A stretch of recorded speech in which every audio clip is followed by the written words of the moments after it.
ఇక డీటెయిల్స్ లోకి చూస్తే భద్రాచలంలోని సబ్ కలెక్టర్ కార్యాలయం ఎదుట భద్రాచలం ఎమ్మెల్యే కొద్దిం వీరేంద్ర ధర్నా నిర్వహించారు. స్థానిక ప్రజలకు అందాల్సిన సంక్షేమ పథకాలన్నీ అధికార పార్టీ బీఆర్ఎస్ నాయకులు వాటికి అనుగుణంగా వారి పార్టీ నాయకులకే కేటాయిస్తున్నారని ఆయన ఆరోపించారు. రాజ్యాంగబద్ధంగా ప్రజల చేత ఎన్నుకోబడిన ఎమ్మెల్యే అయినా తాను కాంగ్రెస్ ప్రతిపక్ష ఎమ్మెల్యేగా ఉండడం వల్ల అధికార పార్టీ నాయకులు ఈ విధంగా వ్యవహరిస్తున్నారని ఆయన ఆవేదన వ్యక్తం చేశారు. ఎమ్మెల్యే హక్కులను కాలరాస్తున్న బీఆర్ఎస్ నాయకులు చేస్తున్న అక్రమాలకు అడ్డుకట్టు వేయాలని ఎమ్మెల్యే కోరారు. నియోజకవర్గ వ్యాప్తంగా కాంగ్రెస్ నాయకులు కార్యకర్తలతో ధర్నా నిర్వహించి ఆడియో మంగిలాల్ కు వినతి పత్రం అందజేశారు. కేసీఆర్ డౌన్ డౌన్ అంటూ బీఆర్ఎస్ నాయకుల అరాచకాలకు చర్మగీతం పాడాలని నినాదాలు చేశారు.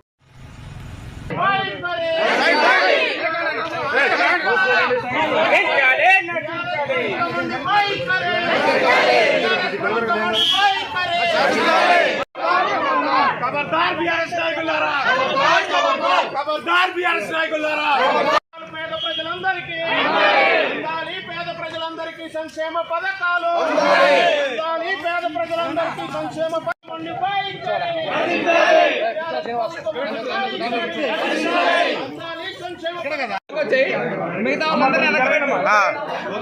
ఓకే చాలు చాలు సార్ చాలు